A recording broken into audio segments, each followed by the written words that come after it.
Yuppers, it's the Chris Michaels Show. I'm Chris Michaels, freshly cut hair. I'm not sure what I am going to do with myself because I'm not used to having short hair. I'm used to having hair that goes all the way down to here, rocking out with a pseudo mullet. I'm assuming I will receive wind burn if I walk briskly outside since it is autumn in New York.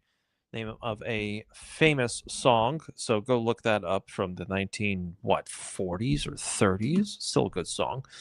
So as you know, this is the Chris Michaels Show. I'm here every single Tuesday night at random times. I used to be on at a regular 9 p.m., but life got in the way. However, I am going to abide by my commitment to give you some kind of broadcasting brilliance on Tuesday evenings for 30 minutes or so. Generally, I have been not abiding by my 30-minute timeline. It's been a little bit more, but tonight it will be a whopping 30 minutes or so.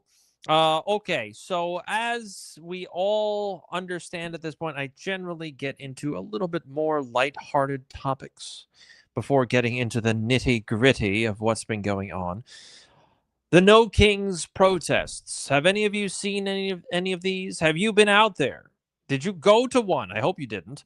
Or maybe you know somebody that went to one. I don't know, but by me, the No Kings protests really turned out to be, 65 plus retirees of the working poor, basically Democrat Party voters of the boomer generation, and all white.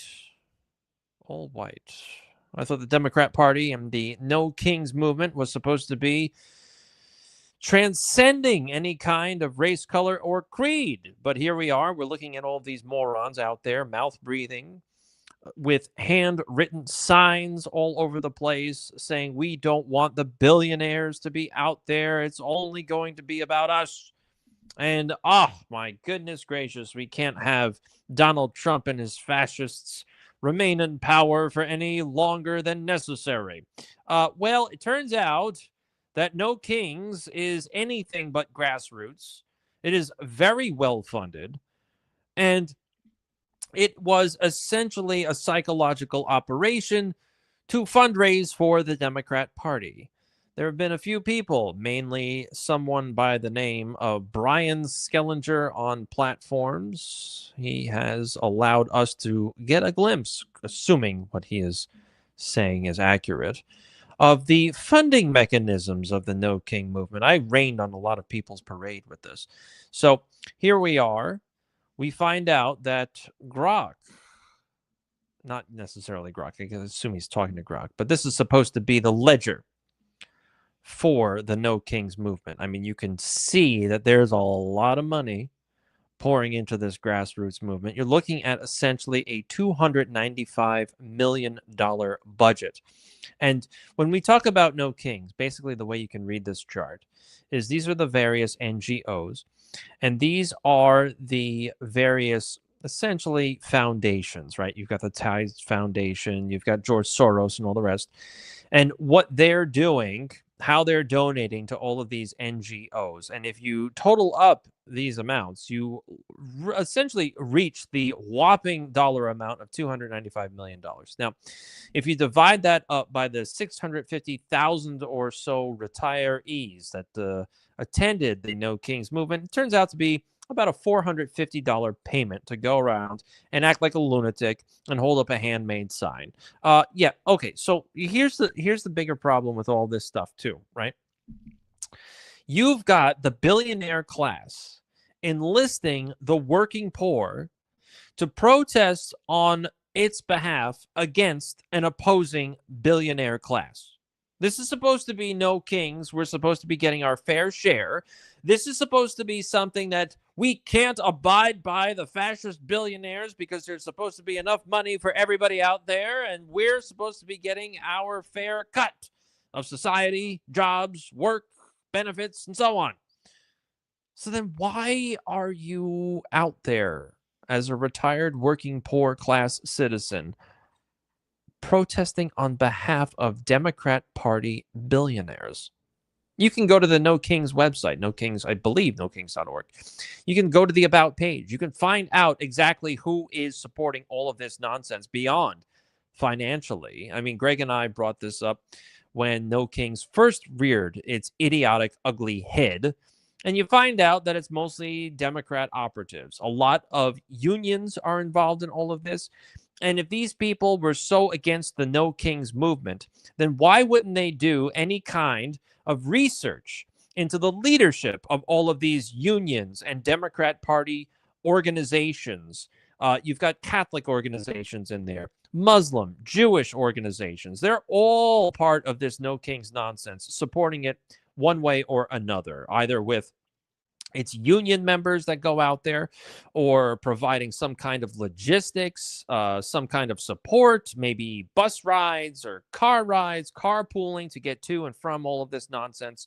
If you were a true individual capable of any kind of critical thought and letting your fingers do the walking, a Google search, or maybe using Grok or ChatGPT, you might want to look up what the leadership of these unions and Democrat organizations are actually making.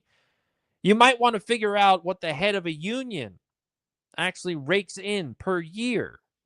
You might want to figure out what kind of money and paychecks these various Democrat run NGOs are giving to their leadership and how much of that money that goes to that NGO is actually going to the cause that the organization is supposed to be fighting for.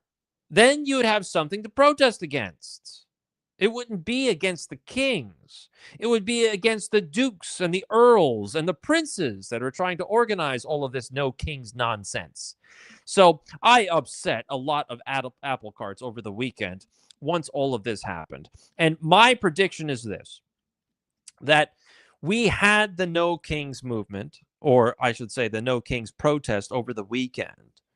And this allowed the Democrats to fundraise all kinds of money, once again, stripping the wallets of the working poor and the Democrat voter.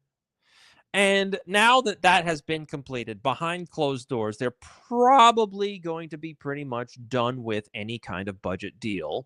And this government shutdown is more than likely in its waning hours. So that is my humble prediction. But of course, we've got a lot of people out there that refuse to believe such things and still believes to this very day that we're fighting fascism wherever we go, especially in New York City, especially in places like Washington, D.C., because you've got this idiotic actor. Like, I don't even know when the last time I saw a movie with him in it was, but Robert De Niro. I mean, why does this guy even have any kind of audience? Over the past 8 years, this jackass has said more idiotic things than I can even count. He was saying on MSNBC that we in the Trump camp are Nazis and leftists need to, quote unquote, fight it out with them because otherwise the president will not leave the White House at the end of his term. I heard the same thing during Trump 1.0. I heard that Trump won't leave the White House because he's a fascist and he wants another term. And now he's going to run for 2028. That's a third term, a president going for a third term. That hasn't happened since FDR. We can't have it now. Oh, this is crazy. The idiocy of these people. I mean, on some level, you have to assume that they're not this dumb. Maybe they're being paid to say this kind of outrageous material to work up people like yours truly, Chris Michaels. Or maybe it's trying to gin up some kind of flaccid support that they're now getting from their Democrat base because they know how useless the Democrat class really is. So he was also on MSNBC. He said, we see it all the time. He will not leave. He set it up with, I guess he's the Goebbels of the cabinet, Stephen Miller. Yes, he's a Nazi. Okay, Mr. De Niro, which thankfully Mr. De Niro acknowledges this. He said that Stephen Miller is a Nazi. Much like many cabinet members in almost every single administration, Mr. Miller is Jewish. However, Mr. De Niro does acknowledge this. He said, yes, he's Jewish and he should be ashamed of himself. So, okay, so now Mr. De Niro has broadened our horizons here. Now we can expand the definition of what a Nazi is to include Jewish people. I mean, you can't get any dumber than Robert De Niro. If he's an actor, he should continue to act and not be on any kind of political show in front of any kind of camera, especially when people like you and me are capable of critical thought. Stick to the acting, and I still suspect that Mr. De Niro, despite being on MSNBC, is continuing along with his flagging acting career by saying these kinds of assholish comments, because nothing else makes sense. I still cannot believe that someone is this effing stupid. But yet again, you never know. I've met plenty of them, especially on the left hand of the spectrum. Do you remember Big Balls? Not the song. I've got big balls, you've got big balls. No, not the song.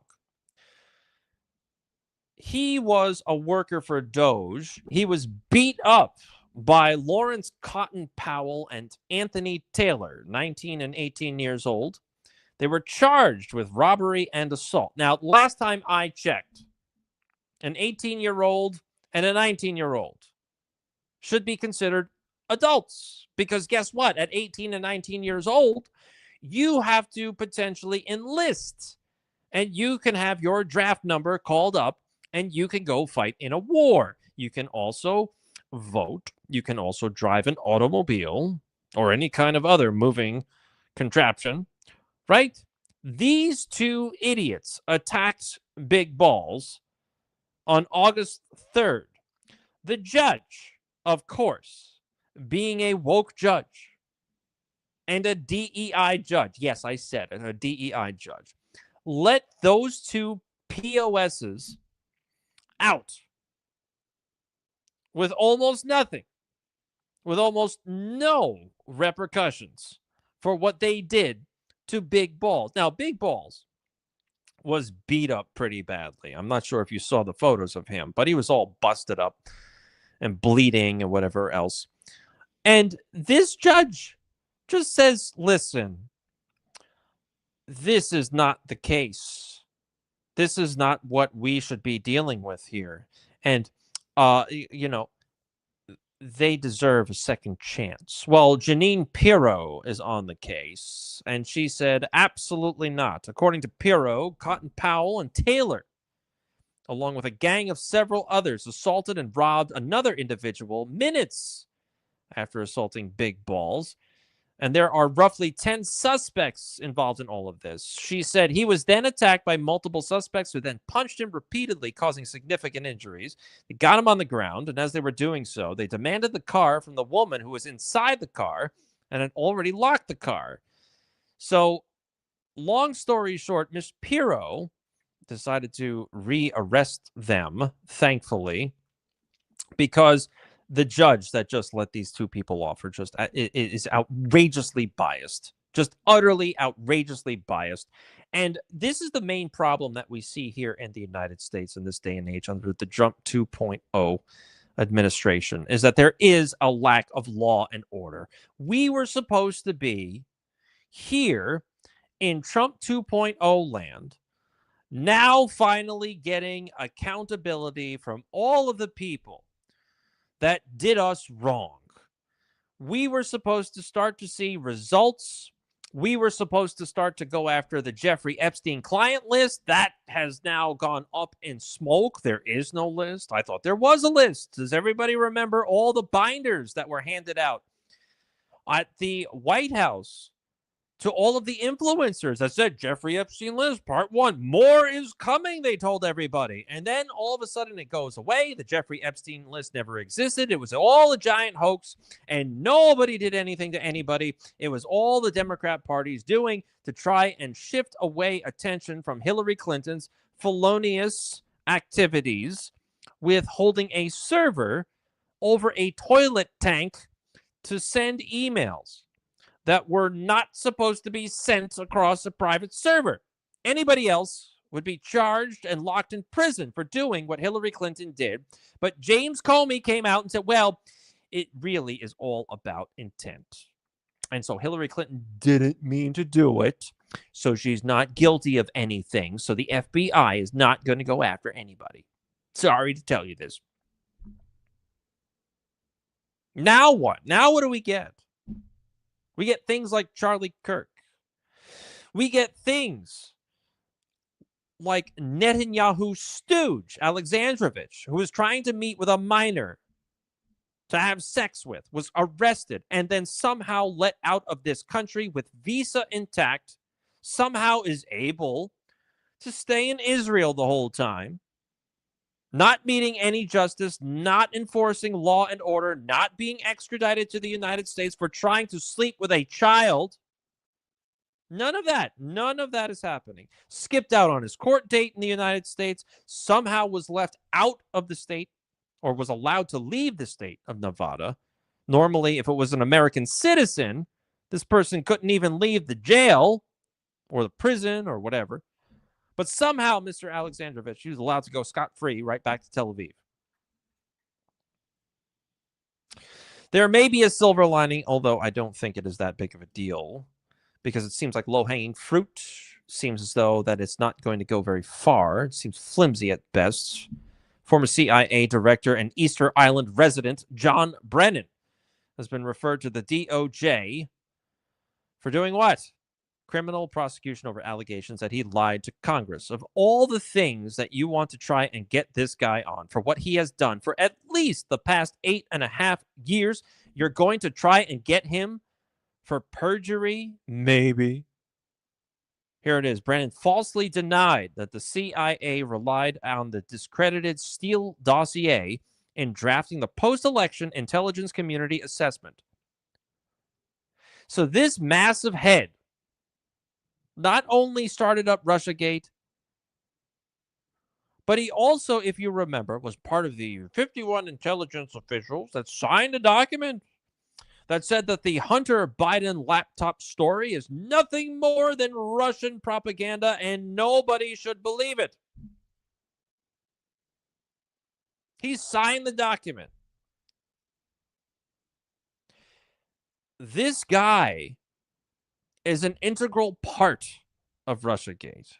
And to get him for, oh my God, he said nothing truthful in front of Congress. Oh my God. He could get a massive slap on the wrist. Maybe.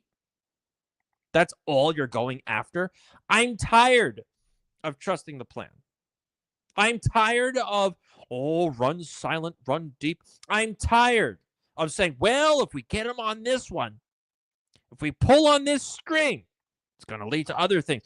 Other parts of the matrix are going to start falling apart, and we will finally get justice. It's coming. Kash Patel, Keystone Cash, he is on the case. Wrong. No. You don't get this kind of son of a bitch like John Brennan on lying to Congress. You've got nothing else to go on. Nothing else to go on unless this old Easter Island resident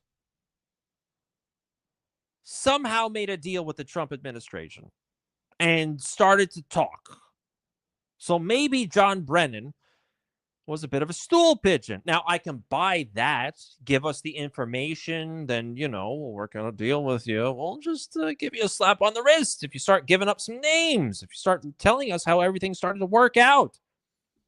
But I don't buy it. I don't buy it because this administration so far has not really done much for me in the way of restoring my confidence in accountability in the United States and law and order. I mean, we want to see people behind bars. We want to see people in front of judges, and we want to see people uncomfortable. I would love to see Hillary Clinton squirm in front of a grand jury. I would be tickled pink if somebody like, oh, I don't know, John Bolton got thrown into prison. You know, that mustachioed, shrunken shouldered shrew, the one that is one of the biggest bloodthirsty warmongering POSs out there that the United States has the unfortunate reputation of having to associate with this neocon a-hole, John Bolton. Idiotic. Which brings us to Hungary. So Hungary has the unfortunate reputation of being a peace-pushing country in the European Union. Hungary is one of the only nations part of the EU that is saying, guess what, England? We don't like you very much. We think that you people are warmongers and you would like a third world war, maybe with nuclear weapons and biological and chemical weapons of mass destruction. So we're going to be the bulwark against your idiocy. So Hungary, for all intents and purposes, has been keeping the world out of a third world war. How? Well, Hungary has been the one that has said no to more weapons for the Ukraine. Hungary has been the one that says no to the Ukraine getting into NATO. And now Hungary was supposed to host Putin as well as Donald Trump in Budapest. And they were supposed to meet. And they were supposed to talk about everything from soup to nuts, Ukraine, whatever else you got, right? What do we know about NATO? Oh, I know. Operation Gladio. You ever heard about that? If you're a smart fella, or if you're a smart woman, you probably know about Operation Gladio. But essentially, it was a way for the intelligence apparatus during the 50s, 60s, and so on, run by the CIA, e.g., the Nazis, and NATO, e.g., the Nazis. Look at their leadership back then. To essentially create resistance organizations throughout the West if the Soviets somehow made it on to Paris and they were on the cliffs of Dover. It was going to be a partisan effort, all right? And I don't mean they're breaking it down along political party lines. I mean blowing up railway hubs, blowing up energy hubs, and whatever else. It was a terrorist organization that was funded by NATO. Okay? That is the long and the short of it. And we're still more than likely feeling the effects of Operation Gladio. Because what happened today or yesterday? We saw that Hungary's largest oil refinery suddenly go up in smoke. Now, what are the odds that Hungary's largest oil refinery would be attacked and destroyed? Somebody didn't forget to tighten a screw. Somebody didn't forget to flush. This is sabotage. I don't care what kind of story you tried to tell me. This is out and out sabotage. And I don't know if this effort came from NATO. I don't know if it came from the Ukrainians. I don't know if it was supported by either or, supported by NATO or supported by the Ukrainians. Either way, there is no way on this earth that I would ever buy this story that the Hungarian oil refinery just caught fire out of nowhere. We don't know how it happened. Excuse me? No, this was a message. This was a message. This was a saying to the Hungarians, if you want to remain in Europe, then you play by our rules. And if you need a reminder about how to play by our rules and the penalties if you don't, well, let us show you. And they did so like this. Now, why is this important? This is the plant that receives Russian oil. Yes, Hungary was still using Russian oil despite all of the outrage coming from the EU and the United States and the United Kingdom. Now they can't do it. There's also this rumor, this Romanian rumor, subsidiary of Luke Oil, which is a Russian oil refinery and a Russian oil company, that in Romania another similar attack was made. So once again, if this is true, then the Hungarians are no longer going to be buying Russian oil. They will be forced to buy expensive American energy, or they'll buy it from the black market care of India through third parties, right? India buys the oil and then rebrands it from Russia and then sells it to Europe anyway, right? One of those options. But the bigger message here is that the United Kingdom and the EU, and I'm really looking at the United Kingdom more than the EU, they don't want peace. They've never wanted peace. This is all part of a 2-century-long endeavor on behalf of the British. They detest Russia. They have tried to do everything in their power to break apart Russia. You can go back to the Crimean War and the charge of the Light Brigade. As Dr. Joseph Farrell has brought up, and Greg and I have had him on the show, you can go back to the 1904-1905 Russo-Sino War, or Russo-Japanese War. I forgot which one it was. I forgot the name of it, but 1904-1905, they had a big old fight.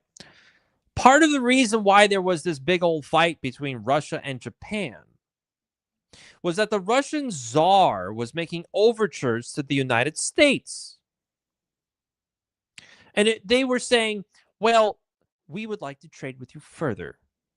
And the way to do that is to build a magnificent logistics network from Russia into Alaska, down the coast of Canada, and into the United States. We'd like to do this with the newfangled contraption called the locomotive and railway. Yes, this was all the way back in the 1890s. Do you know what happened? The British, who were monopolizing the trade on the high seas, remember the British owned everything on the high seas back then, they said, guess what? This is no good. We must maintain our dominance. So what did they do? They gave all kinds of newfangled naval technology to the Japanese so that they were able to build at a rapid pace an extremely modern naval fleet to go after the Russians. They had a big old fight. Teddy Roosevelt settles the whole thing. And what do you think happens?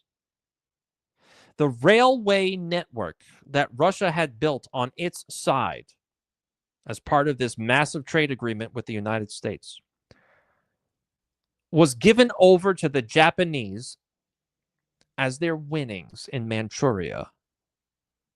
So that means that all of the effort that the Russians put in now lie in ruins and owned by the Japanese. And so if they wanted to continue down this road, they had to completely rebuild the railway network, divert all kinds of materials into a new way to get into Alaska. Yes. And I have Dr. Joseph Farrell to thank for all of that. I did not research that on my own. I merely read it. It's the same process here. Remember, 2 weeks ago or last week, whenever it was, the Russians decided to hand over what they had on JFK. And in one of those pages, guess what it shows? It shows the same exact project that JFK was potentially courting the Russians with to create a new trade hub between Russia and Alaska and down into the United States as a way to broach goodwill towards one another and to cool things off during the Cold War. It's the same concept. Same thing they tried to do 60 years prior. And what do you hear Trump doing today? You hear him kind of floating out the same concept. We need a trade route between Russia and Alaska and the rest of the United States.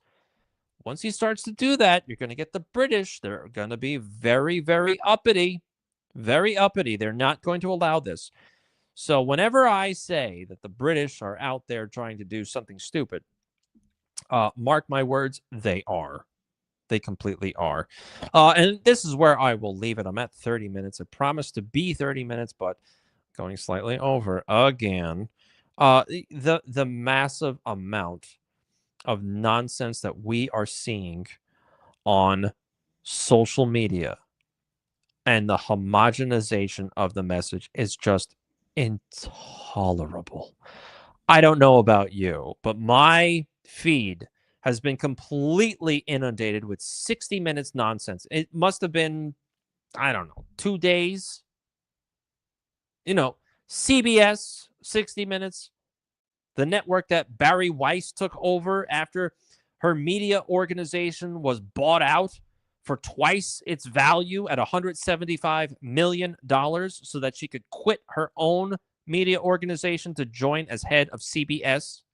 CBS that's owned by the Ellisons, who are the largest private backers of the IDF and their machinations going on in the Levant. Well, food for thought for everybody. CBS and 60 Minutes decided to do an interview with Jared Kushner.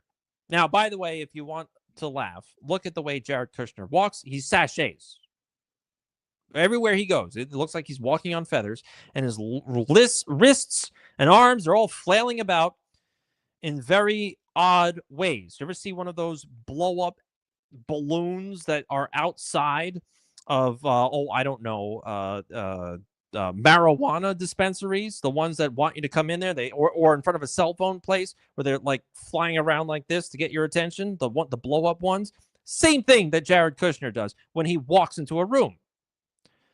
So you had Jared Kushner, you had Mr. Witkoff, and you had the interviewer, Leslie Stahl. Now, Leslie Stahl, she's long in the tooth. She's been around the block more times than she can count. She knows where all the parking spots are. They were asked about what happened in Gaza. Jared Kushner says it looked like a nuclear bomb went off in Gaza. He's telling you what probably happened. Then they immediately follow up and say, no, but it wasn't a nuclear bomb. It just looks like it. Oh, okay. Thank you very much. Because Donald Trump came out last week and he said, well, Bibi Netanyahu would call me up on the phone and he would ask for all kinds of weapons I've never heard of. How does Bibi Netanyahu know about weapons that the president of the United States has never even heard of unless the whole system is compromised by Israeli intelligence? But that's a different story. So then Witkoff but they're asked about the genocide. Leslie Stahl, what do you believe there's a genocide? Of course, it's a softball question with no follow-up and no real pushback. And immediately, no, I haven't seen no genocide in Gaza. None. Absolutely not. None of them. Oh. Let me ask you a question. If you're going to do some kind of interview about Gaza, don't you think you might want to invite some kind of journalist that knows a little bit about what's going on, if not has lived through what was going on in the area you're talking about? Oh, I don't know. Maybe you should talk to somebody on the Gazan side. Oh, but they're terrorists. They're Hamas terrorists.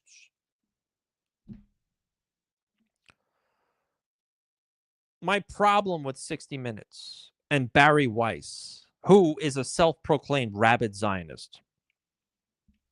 Not my words, hers. Is that you had Leslie Stahl, who's a child of Abraham, talk to Mr. Witkoff, who is a child of Abraham, and Jared Kushner, who's a child of Abraham, and asking them whether or not there was a Gazan ethnic cleansing or genocide. That's like asking a Turk whether or not there was an Armenian genocide. Of course, they're going to say, no, there was no genocide. I mean, the Barry Weiss even had the gall to come out and ask the producers and the people in 60 Minutes, why do people think that 60 Minutes is biased? Oh, I don't know, sweetheart. Could it be that you effing are biased? Could it be that you have no intentions on actually doing any kind of serious reporting? Could it be that? Could it be that we all know what side of the tracks that you lie upon? I think it's that, Miss Weiss. Because there was an ethnic cleansing in Gaza. There probably is a genocide in Gaza. We know that there were war crimes being committed in Gaza. And it's not just me saying that. You can follow the Gray Zone and Max Blumenthal, who has been doing excellent reporting on the whole situation. And he will show you, along with many, many other people, that what has been going on in Gaza is a crime against humanity. And the United States needs to jettison this albatross around its neck if it maintains or is going to try to maintain any kind of legitimacy on the world stage. That's going to be it for me. I'm long-winded. I gave you 36 minutes without a break. I mean, what more do you want from me? Broadcast people don't even do this. They take breaks. They take breaths. I don't. I keep going. No interview week. No interview Thursday. I am going to be ironing my shoelaces. I've got things to do on Thursday, so it will not be including an interview. But over the next month or so, we're going to have pretty much every Thursday blocked up except for Thanksgiving. And it will be a very fun time. Going to have some very, very interesting individuals to speak to us about what is going on in the world. And more than likely, we will be bringing back Dr. Joseph Farrell, favorite of us, and picking his brain about his new book. So that's going to be it for me. Chris Michaels Show. And as always, I will see you